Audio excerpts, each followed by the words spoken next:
Are you struggling to find the screenshot option in Loom? Learn how to capture any screen region in under 30 seconds. We'll open the Loom extension, click Capture, choose a custom area, crop it, and press Enter to save. First, make sure to click the Loom extension in your browser, and you'll see the Capture option appear. Then, go ahead and click on Capture to start the process.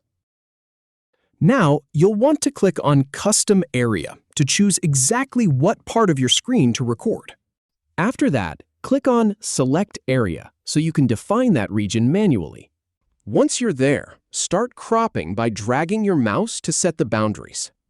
You'll form a rectangular shape that highlights the area you want to include. When you're happy with it, just press Enter to save the selection.